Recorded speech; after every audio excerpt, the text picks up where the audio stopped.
네, 강프로입니다. 자, 오늘 HLB가 22평을 이탈한 이후에 4%까지 하락 마감이 됐습니다. 걱정하시는 분들이 있을 것 같아요. 자, 수급 한번 볼게요. 오늘 같은 경우에는 하락하니까 외국인이 이틀째 매수 물량을 확보를 해놨습니다. 근데 그렇게 큰 규모는 아니에요. 이걸 가지고 주가가 올라갈 수 있다? 그렇게 되지는 않습니다. 자, 보세요. 요 정도의 물량은 들어와야 됩니다. 여기 12월 14일 있죠? 그쵸? 이때를 기점으로 해서 외국인들이 500억 이런 식으로 매매가 진행돼서 중간중간 매도하는 물량이 나왔었지만, 그쵸? 대략 한 2천억 정도의, 그쵸? 한 달 동안 12월부터 1월 거의 한 첫째 주 정도까지, 그쵸? 이때까지 한 2천억 정도의 매수 물량이 쏟아져 들어왔습니다. 이건 매집이라고 제가 이야기를 드렸어요. 그 매집하는 구간 자체가, 그쵸? 한 4만 원을 기점한 요 정도부터니까 우리는 이 구간부터 외국인들의 적극적인 매집이 왔다고 생각을 하는 게 맞습니다. 그리고 매집을 왜 올려서 하겠냐, 밑에서 하겠지, 이렇게 보시는 분들이 있을 것 같아서 제가 다시 한번 말씀드리지만, 매집 있죠? 매집이라는 건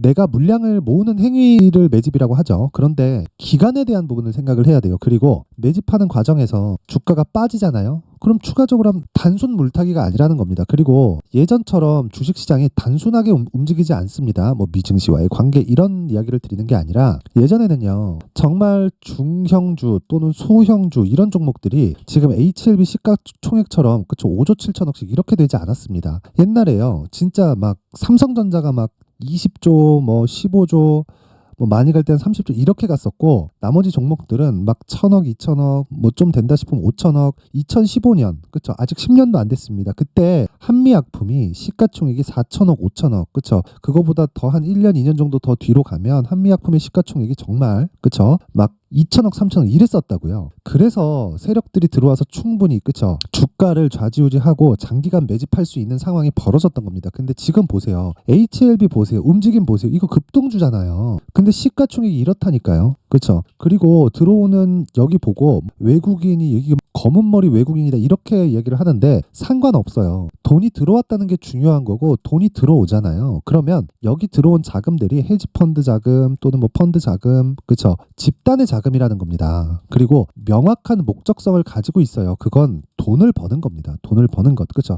펀드 조성을 왜 해요? 돈 벌라고, 그쵸. 특히나 헤지펀드 같은 경우에는 절대 수익 추구형 펀드이기 때문에 어떤 상황에서든 수익이 발생을 해야 됩니다. 그쵸. 프랍 트레이더라고 들어보셨는지 모르겠는데, 프랍 트레이더는 시장이 좋든 나쁘든 수익을 지속적으로 내야 됩니다. 그러면 보세요. 이 구간에서 매집을 하다 그냥 빠지면 어떻게 되겠습니까? 매집 자체가 안 되는 거예요. 그렇죠? 그런데 정확하게 고가 매물을 흡수하면서 쓸어 담는 그런 상황이 벌어졌다는 거죠. 이때는 어떻게 될까요? 뭔가 정보가 들어온 게 있다는 겁니다. 그리고 그건 우리가 얻을 수 있는 정보보다 기관이나 외국인들이 얻을 수 있는 정보가 훨씬 더 양질의 정보를 얻을 수 있기 때문에 우리는 그런 부분을 가격으로 보고 판단하면 됩니다. 자, 우리보다 기관이 정보가 빠르다. 얘네들 뭔가 있겠지. 여기까지만 딱 생각하세요. 야, 저게 뭐지? 뭘 알고 있는 거지? 이렇게 생각하지 말라는 겁니다. 왜 그러냐면요, 주식은요 미래 가치를 반영하기 때문에 신고가 이후에 매물 소화 과정을, 지금과 같이 매물 소화 과정을 거치고 나서 고가 돌파를 하고 본격적으로 상승을 합니다. 이 부분. 자, 제가 에코프로 한번 보여드릴게요. 에코프로. 자, 간단하게 이야기 드리겠습니다. 주봉으로 놓고 보면, 자 보세요. 2020년도 에코프로 어떻게 됐나요? 10,000원부터 150,000원까지 올랐죠. 1년 반 걸렸습니다. 그리고 나서 주가를 60%딱 뺍니다. 그리고 나서 다중바닥을 만들어 놓고 신고가를 다시 만들어요. 그게 언제입니까? 23년이 되기 전이죠. 그쵸? 정확하게 23년이니까 여기가 23년이 되기 전에 22년 거의 한 9월, 10월, 11월 이때예요. 그쵸? 그러면 이때 당시에 신고가를 만들어 놓고 추가적으로 조정을 받는 겁니다. 그리고 나서 에코프로 어떻게 됐나요? 다들 아시잖아요. 그쵸? 이렇게 되고 고가 돌파하고 다시 추가적으로 시세가 나왔다. 얼마 정도까지 올라간다? 몰라요. 모르는데 시작점은 알 수 있다. 그러면 우리는 그 시작점에 적극적으로 공략을 할 수 있는 상황을 만들어 가야 돼요. 내 계좌의 상황을. 그러기 위해서는 가격에 대해서 디테일하게 봐야 됩니다. 그리고 우리가 이 내용을 가지고 HLB로 그대로 이 접목을 시켜서 보잖아요. 이제 신고가의 초입 구간에 온 거예요. HLB가 만약에 지금 실적이 좋잖아요. 그러면 제가 이렇게 말씀 못 드립니다. 왜 그러냐면요, 실적이 좋은 주식은 이미 비싸거든요. 이미 비싸요. 성장을 하지 못하는 주식은 아예 쌉니다. 근데 실적이 개선되고 실적이 피크 가기 직전에 있는 주식이다, 실적이 앞으로 더 좋아지지만 지금도 굉장히 나쁘지 않다 이러잖아요. 그러면 주가가 거의 꼭지에 와 있는 거고, 주가가 떨어지기 시작하잖아요. 그럼 실적 계속 올라요.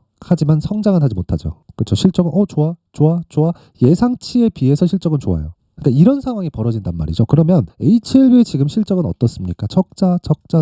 뭐가 발생해요? 기대감. 어떤 기대감? 흑자 전환. 그렇죠. 이게 답니다. 그래서 우리는 HLB를 지금 어떻게 봐야 돼요? 조정을 줄 때 정말 너무 깊은 조정을 더 기다리지 마세요. 이미 깊은 조정을 받았습니다. 그리고 시장에 대한 영향이 있다. 그래서 중요한 건 시장에 대한 부분을 토대로, 즉 환율이 어느 정도까지 올라갈 수 있을까, 이 내용을 토대로 HLB의 가격을 잡고 제약주에 대한 그 포트폴리오를 구성해 가자. 개인적으로 셀트리온 제약과 함께 구성하면 굉장히 좋습니다. 지금은 무엇보다도 제약주는요, 올해 수혜를 받을 수밖에 없습니다. 금리 인하가 예정되어 있고 한국 시장에 있는 성장주들은 뭐 반도체도 있고 2차 전지도 있고 있지만 23년도에는 반도체 2차 전지가 강했기 때문에 그런 부분보다 더욱더 시세의 폭을 키울 수 있는 게 제약주입니다. 그렇죠? 그래서 지금 제약주를 볼 때는 우리는 철저하게 가격 전략을 세우자. 그렇죠? 그리고 나서 우리는 철저하게 뭘 해야 된다는 겁니까? 보유 기간을 맞춰 가자는 겁니다. 그래서 가격에 대해서 제가 이야기를 드리기 전에 연초기 때문에 제가 안내 말씀을 하나 드리고 가겠습니다. 옆에 보이시는 이 화면은 무료 소통방입니다. 강프로의 무료 소통방이고 제가 1월 달에 2,000분까지 입장 인원을 늘릴 텐데 한 300분 정도 남았습니다. 자, 그리고 제가 특징점 두 가지가 있어요.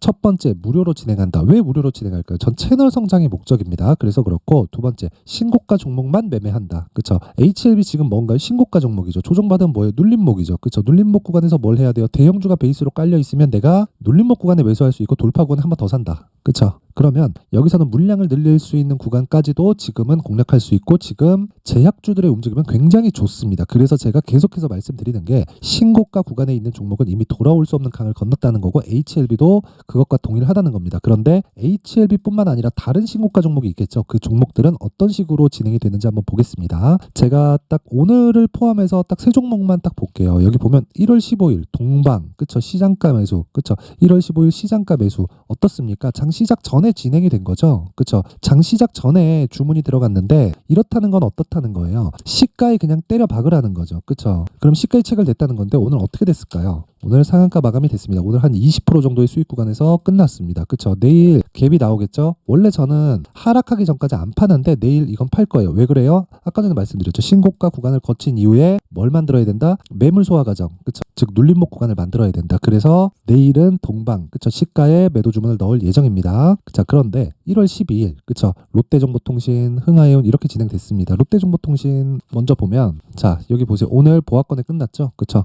정확하게 1월 12일, 그쵸? 시가 공략 39,500원 어떻게 됐습니까? 그쵸? 하루에 5% 정도 수익. 오늘 안 빠졌죠? 이 고가에서 원래 요날 공략해야 이 10일인데 10일날 공략해야 되는데 제가 다른 종목 한다고 못했어요. 그래가지고 하루 더 확인하고, 그쵸? 추가적으로 상승 나올 때 공략을 했고 5% 수익 구간에서 오늘도 마감이 됐다. 그쵸? 스윙급으로 진행하고 최대 2주 정도의 보유 기간을 가지고 기 때문에 내가 충분히 보유할 수 있는 환경이 된다. 그리고 그 밑에 흥하해운, 자 보세요. 오늘도 14% 강세. 그렇죠? 근데 금요일 날 공략했죠. 12일 금요일. 그렇죠? 하루에 한 10% 정도 수익 구간에서 마감이 됐고 오늘 15% 정도 추가적으로 올랐기 때문에 이틀 동안 보유했을 때 25% 정도의 수익 구간에서 마감이 됐다. 그렇죠? 당연히 뭐다? 신고가다.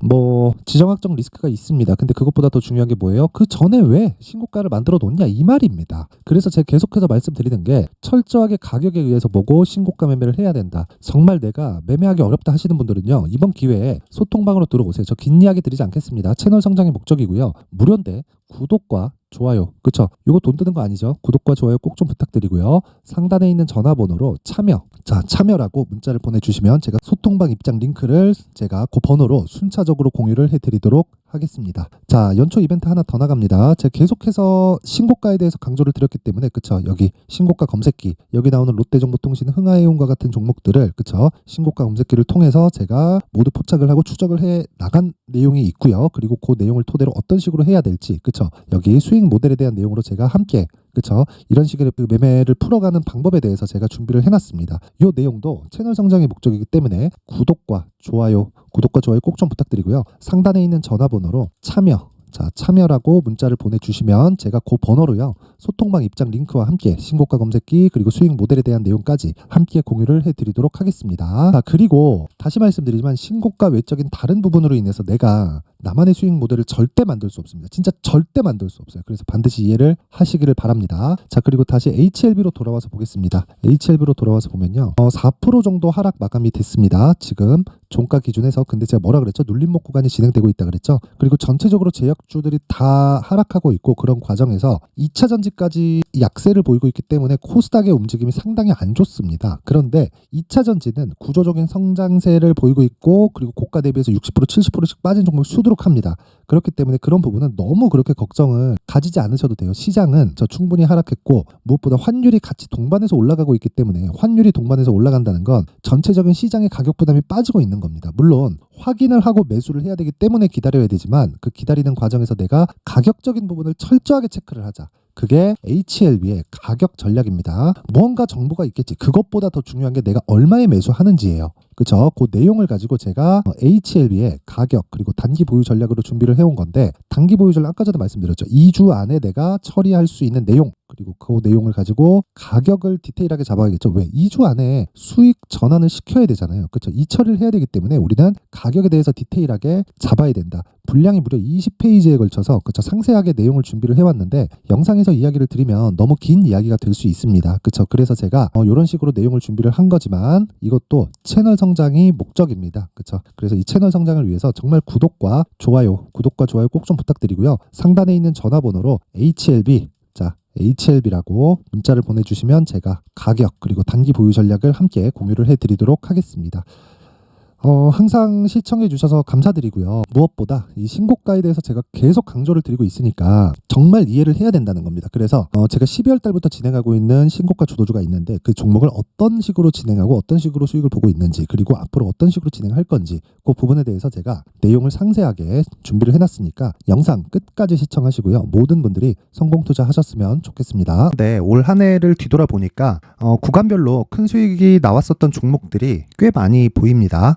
1월 달에는 AI 관련주들이 있었고요. 그리고 2월 달부터는 2차 전지가 계속해서 강세를 보였죠. 자, 그리고 나서 3월 달이 되니까 AI 반도체 관련주들이 신고가를 만들면서 5월 달부터 시세를 큰 폭으로 냈죠. 저가부터 따진다면 한미 반도체와 같은 종목들도 올 한 해 6배 정도의 시세가 나왔습니다. 혹시라도 올해 수익을 보지 못하신 분들이 있다면요, 어떻게 시세가 움직이는지 반드시 익혀 놓으셔야 되고요. 만약에 그런 부분이 아직 준비가 되어 있지 않다면 어중간한 종목들 사고팔고 하지 마시고요. 딱 한 종목에 비중을 제대로 넣어서 확실하게 수익을 보는 방법이 필요합니다. 자, 그래서 제가 23년 12월 달 강프로의 대시세 종목을 준비를 해왔고요. 이 종목은 대기업을 상대로 안정적인 매출 구조를 갖추고 있는 데다가 이 규모가 40%를 넘나들고요. 호황기 때는 50%를 넘나드는 역대급인 이익 구조를 갖추고 있어서 대체 불가능한 기업이라고 보셔야 됩니다. 자, 지금 현재 주요 거래처는요, 삼성전자, 인텔, 하이닉스, TSMC, 엔비디아까지 모든 반도체 업체를 고객사로 확보하고 있는 상황이고요. 이 재무제표 상황을 보면요, 이익률 자체가 넘사벽인 걸 알 수 있습니다. 넘을 수 없다는 거겠죠. 첫 번째 급등 포인트를 보면요, 앞서서 보여드렸었던 실적은요, 23년도 개화 시기에 접어들었었던 AI 반도체의 실적이 포함되지 않은 실적입니다. 자, 그런데 올 한 해 개화 시기에 접어들었었던 새로운 반도체의 실적치가 더해지면요, 질적인 성장보다 양적인 증가가 함께 이루어지게 되고요. 그런 부분을 한미 반도체가 이미 시세로 보여줬죠. 저가부터 6배 강세를 보인 상황이 있습니다. 강프로의 무료 소통방이죠. 어떻게 매매를 했느냐? 5월 25일 날, 그쵸? ISC를 49,800원에 매수를 했고요. 자, 그리고 나서 2달도 되지 않아서 한 100% 정도의 수익을 만들어냈습니다. 자, 근데 6월 2일 날 내용 한번 확인해 보시면, 자, 한미반도체 26,000원까지 올려서 잡겠다는 내용이 있죠. ISC와 함께 새로운 반도체 관련 종목입니다. 이때 당시 가격이 25,650원이었는데 그냥 올려서 잡으라는 거겠죠. 지금 현재 한미반도체 가격이 62,000원인 걸 본다면요, 항상 주가는요, 신고가 이후에 공략하는 것이 좋고, 그랬을 때 단기간에 100% 수익이 가능한 구조를 만들 수 있습니다. ISC도 그렇고 한미 반도체도 마찬가지예요. 당연히 에코프로도 마찬가지입니다. 두 번째 급등 포인트를 보면요, 자, 개인용 PC를 비롯해서 서버, 클라우드, 그리고 우리가 사용하는 스마트폰까지 기본적인 PC 구조와 동일하고요. 새로운 반도체의 구조도 동일한 구조를 갖추고 있습니다. 자, 근데 한미 반도체의 상승 이유도요, 이러한 구조가 동일하게 진행되기 때문이고, 이 구조는 절대로 바뀔 수가 없습니다. 11월 달에 새로운 뉴스가 나왔습니다. 자, 온 디바이스까지 더해지면 비메모리의 사용처는 계속해서 증가할 것은 너무 당연한 이야기고요.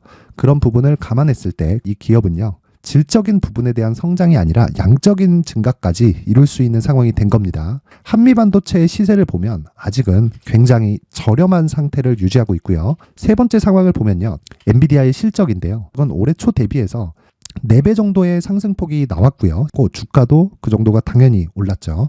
주식 투자를 할 때는 예상하는 게 아니라 확정치를 보고 매매를 해서 수익을 낼 수 있어야 됩니다. 앞서서 제가 보여드렸었던 내용인 ISC도 그렇고요. 한미 반도체도 그렇고 확정된 내용이 있었죠. AI에 대한 개화 시기에 맞춰서 삼성전자와 SK 하이닉스가 강세를 보이는 구간이 있었고요.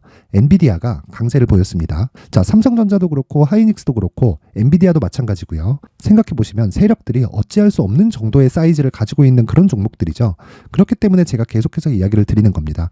확인하는 데는 확정치가 필요하다고요. 엔비디아 실적만큼 확실한 재료가 있을까요? 엔비디아의 실적의 증가세는요. 앞으로 다가올 AI 반도체의 수요 증가가 있을 수밖에 없다는 거고, 그리고 그에 맞춰서 단가는 폭증하고 있는 상황인 게 엔비디아의 실적을 보면 알 수 있고요. 그리고 삼성전자와 SK 하이닉스로 연결이 되고요. 그래서 한미반도체가 올라온 그런 상황입니다. 한미반도체만큼 추가적으로 상승할 수 있는 종목이 있다는 게 하이닉스를 포함해서 삼성전자의 시세 그리고 엔비디아의 실적을 보면 알 수 있고요. 그래서 준비한 4분기 대시세 종목, 내년 초까지 강세를 보일 수 있는 종목을 준비를 해왔습니다. 어렵게 생각하지 마시고요. 기본적으로 신고가 구간에 있는 종목이기 때문에 하락에 대한 저항성은 충분히 갖춰져 있는 종목이고 이미 시세가 시작이 됐습니다. 무엇보다 중요한 건 얼마에 사는 걸 텐데 제가 그런 부분까지 상세하게 준비를 해놨으니까 영상 상단에 있는 전화번호로 대시세라고 문자를 보내주시는 분들에 한해서만 무료로 공개를 하도록 하겠습니다. 매매하는 과정에서 수익이 잘 안 난다 하시는 분들은 이 종목 딱 받아가서 큰 수익 내셨으면 좋겠습니다.